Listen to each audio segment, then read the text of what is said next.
51वीं वर्षगांठ बीते हुए अर्ध शताब्दी के जीवन का लेखा जोखा लेने का स्वर्णिम अवसर होता है। हम सबके लिए आज का क्षण भी सिंहावलोकन का क्षण है। आज हम एक क्षण के लिए सिंह की तरह पीछे मुड़कर देखें और फिर 21वीं शताब्दी में छलांग लगाने के लिए अपने आप को तैयार करें। लेखा जोखा लेते समय एक गलती अक्सर हो जाती है। हम अपनी ही उपलब्धि को कम आंकते हैं और कमज़ोरी को बढ़ा चढ़ाकर देखते हैं, जिसके परिणाम स्वरूप देश में निराशा का वायुमंडल छा जाता है। कभी कभी देश में मैं निराशा के स्वर का ज़्यादा बढ़ते हुए देखता हूँ। बात थोड़ी बहुत बिगड़ी भी होगी, लेकिन इतनी बिगड़ी नहीं है कि सुधारी न जा सके। हमारे शास्त्रों में कहा है, आत्म प्रशंसा मूर्खों का लक्षण है, लेकिन अनावश्यक आत्मनिंदा भी आत्महत्या के समान है। मैं यथार्थवादी दृष्टि से 50 वर्षों का लेखा जोखा लेना चाहता हूँ। जब हम आज़ाद हुए थे तब कुछ पश्चिम के पंडितों ने भविष्यवाणियाँ की थी कि हम जनतंत्र और स्वतंत्रता के लायक नहीं हैं, जल्दी ही हम बिखर कर नष्ट हो जाएंगे। लेकिन आज हम गर्व से कह सकते हैं कि न हमने केवल अपनी अखंडता और स्वतंत्रता की रक्षा की है, अपितु विश्व का सबसे बड़ा जनतंत्र सफलतापूर्वक चला कर दिखाया है। जो राष्ट्र हमारे साथ आज़ाद हुए वे लगभग सभी कभी न कभी तानाशाही का या सेनाशाही का शिकार हुए, लेकिन हमने लोकशाही का दीप हमेशा जलाए रखा। आज की लोकसभा 12वीं लोकसभा है। मैं हिंदुस्तान का 11वां प्रधानमंत्री हूँ।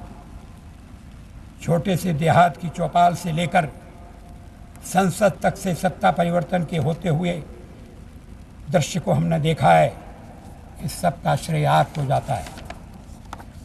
हर चुनाव में आपने ऐसा चमत्कार करके दिखाया कि सभी पंडित ज्ञानी हतप्रभ रह गए हैं। आपको बहुत बहुत बधाई। जब तक आप जागरूक हैं, हमारे जनतंत्र पर कोई आंच नहीं आ सकेगी। आज के स्वर्ण जयंती समापन समारोह के अवसर पर एक महत्वपूर्ण तथ्य पर पूरे राष्ट्र को सोचना है। स्वतंत्रता, राष्ट्रीय एकता, लोकतंत्र और पंथ निरपेक्षता, सेक्युलरवाद, ये चारों एक दूसरे के पूरक हैं। हमें हर हालत में स्वतंत्र रहना है। स्वतंत्रता की अनिवार्य शर्त है राष्ट्रीय एकता। राष्ट्रीय एकता के लिए लोकतंत्र जरूरी है। पंथ निरपेक्षता, लोकतंत्र और राष्ट्रीय एकता का अटूट हिस्सा है। मैं और मेरी सरकार इन चारों तत्वों के प्रति प्रतिबद्ध है। हम हर तरह की सांप्रदायिकता के विरुद्ध हैं और जो समुदाय संख्या में कम हैं उनकी पूरी सुरक्षा और विकास में भागीदारी सुनिश्चित करेंगे। हमें यह कभी नहीं भूलना चाहिए कि हम एक राष्ट्र के नागरिक हैं। लद्दाख से लेकर निकोबार तक फैला हुआ है ये देश। गारो पर्वत से लेकर गिलगित तक इसका विस्तार है। ये एक प्राचीन देश है।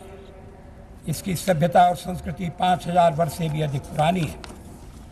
इतना विशाल देश, इतनी विविधताओं से भरा हुआ देश, भाषाओं, उपासना पद्धतियों, रहन सहन, खान पान की भिन्नताओं के बावजूद लोकतंत्र के सूत्र में बंधकर सामाजिक और आर्थिक न्याय की स्थापना के लिए कमर कसकर जुटा हुआ है।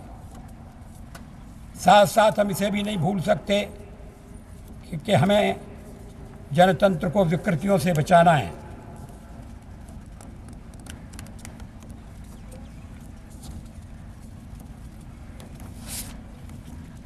हम संसद और विधानमंडलों के सदनों में ऐसा व्यवहार करते हैं जिसे स्कूल की कक्षा में कोई भी शिक्षक कभी बर्दाश्त नहीं करेगा। लोकशाही चर्चा से चलने वाली है। विपक्ष को कहने का और सत्ता पक्ष को करने का अधिकार होना चाहिए। दोनों एक दूसरे के पूरक हैं, विरोधक नहीं। निर्भय और निष्पक्ष मतदान को और निखारना होगा। चुनाव पद्धति में परिवर्तन कर उसे जातिवाद, हिंसा, धन, शक्ति आदि दुर्गुणों से मुक्त करना होगा। इससे अगली शताब्दी में हमारा शासन तंत्र और भी निखर कर आए। एक समय था यह देश सोने की चिड़िया कहा जाता था। बाद में स्थिति बिगड़ी और हम गरीब राष्ट्रों में गिने जाने लगे। गत कुछ वर्षों में हमारे किसानों और खेतिहर मजदूरों ने कड़ी मेहनत करके देश को खाद्यान्न उत्पादन में आत्मनिर्भर बना दिया है। भूखे पेट कोई सेना लड़ नहीं सकती। भूखा देश चीन से नींद नहीं सो सकता। हमारे किसान मजदूर भाइयों ने देश को अनाज में आत्मनिर्भर बनाकर अपनी अन्नदाता की उपाधि सार्थक की है। मैं तो भगवान से केवल इतनी प्रार्थना कर सका हूँ, अन्नदाता सुखी भव। इस आनंद में भी दुख की छाया छिपी है। आज हमारे इस अन्नदाता की स्थिति विकट हुई है। मुझे इस बात की अत्यधिक पीड़ा है कि इस वर्ष कुछ प्रांतों में किसानों को कर्ज का बोझ असह्य होने के कारण आत्महत्या करनी पड़ी। मैं इनके परिवारों के प्रति अपनी संवेदना प्रकट करता हूँ। इन किसानों को श्रद्धांजलि के रूप में मैंने एक निर्णय लिया है। फसल बीमा योजना का विस्तार किया जाएगा। नई फसलें इसमें जोड़ी जाएंगी और भौगोलिक क्षेत्रों में भी इसे बढ़ाया जाएगा। किसानों की सही आर्थिक स्थिति की जांच पड़ताल करने के लिए और उसमें सुधार के सुझाव देने के लिए एक उच्चाधिकार संपन्न आयोग गठित किया जाएगा। मैं किसान भाइयों को आश्वस्त करना चाहता हूं, आप हमारे देश के रीढ़ की हड्डी हैं। आपको इस शासन में कभी भी झुकने की नौबत नहीं आएगी। उड़ीसा में बोलंगीर, कालाहांडी, कोरापुट एक ऐसा क्षेत्र है जहां आज भी लोग भूख से पीड़ित हैं। स्वतंत्रता के 50 वर्षों के बाद भी देश में लोग भूखे रहें, हम कल्पना भी नहीं कर सकते। मैंने योजना आयोग से कहा है कि इस क्षेत्र में रोजगार आश्वासन योजना की रकम दुगनी कर दें। मेरा प्रयास रहेगा कि देश में अन्न के अभाव में किसी को भी अपनी जान न खोनी पड़े। व्यापार, उद्योग और सेवाओं में भी देश ने उल्लेखनीय प्रगति की है।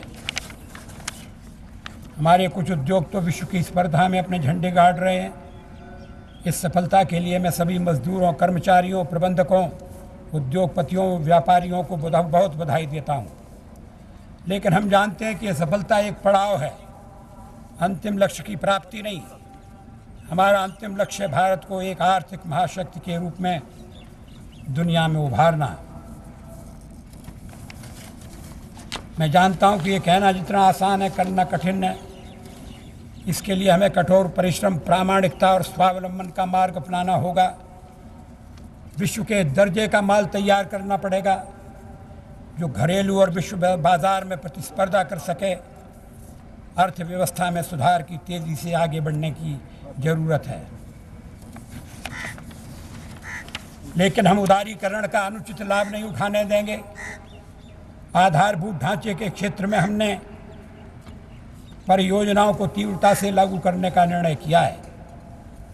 स्वदेशी का अर्थ ये नहीं है कि हम कूप मंडूक हो जाएं। नई दुनिया छोटा सा गांव बन गई है। हम सब एक दूसरे पर निर्भर हैं। हम इस खुली अर्थव्यवस्था में भी अपनी आंतरिक शक्ति के आधार पर विश्व स्पर्धा में डटकर खड़े रह सकते हैं और हम डटकर खड़े रहेंगे, ऐसा हमारा विश्वास है।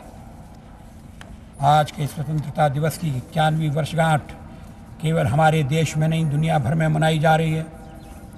हर देश में बसा भारतीय मूल नागरिक यह पावन पर्व हर्ष और उल्लास के साथ मना रहा है। मैं विदेशों में बसे सभी भारतीयों को स्वतंत्रता दिवस की शुभकामनाएं देता हूं। इनमें से कुछ देशों में भाई बहन हमारे इस कार्यक्रम का सीधा प्रसारण टीवी पर देख रहे होंगे। अनिवासी भारतीयों ने जहां भी बसे हैं उन देशों की अर्थव्यवस्था में मजबूती लाई है। अब उन्हें भारत की अर्थव्यवस्था को भी मजबूत करने का अवसर मिला है।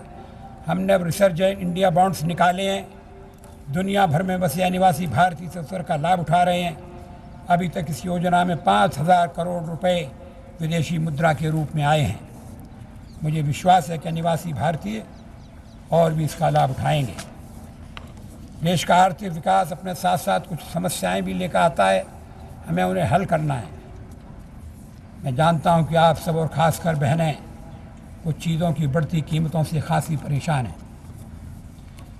मैं आपकी परेशानी समझ सकता हूं। इसमें सरकार से ज़्यादा प्रकृति का दोष है, लेकिन मैं समझता हूं कि ये कहने से आपका बोझ तो हल्का नहीं होता है। वित्त मंत्रालय और राज्य सरकारें मिलकर इस महंगाई से जूझने का अभियान शुरू करेंगी। व्यापारी वर्ग से भी मैं इसमें सहयोग चाहता हूं। वे अनावश्यक जमाखोरी और मुनाफाखोरी को बढ़ावा न दें। हम ऐसे तत्वों के खिलाफ कड़ी कार्रवाई करने में हिचकिचाहट नहीं करेंगे। मैं जानता हूं कि आने वाले दिन त्योहारों के दिन हैं। मेरी ये कोशिश होगी कि बढ़ती महंगाई आपके त्योहारों का रंग फीका न कर दे।